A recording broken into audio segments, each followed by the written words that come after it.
You ask Tiger to solve. This deals with linear equations with one unknown. The final result is v equals -3. Let's solve it step by step. Group all v terms on the left side of the equation. Subtract 8v from both sides.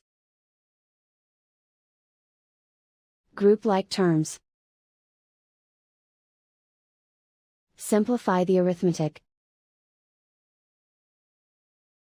Group like terms. Simplify the arithmetic. Group all constants on the right side of the equation. Subtract 5 from both sides. Simplify the arithmetic.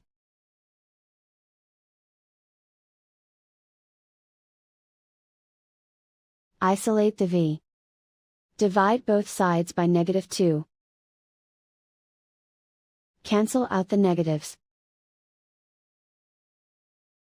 Simplify the fraction.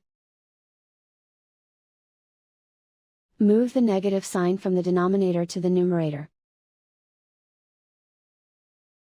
Find the greatest common factor of the numerator and denominator. Factor out and cancel the greatest common factor. And so the final result is v equals -3.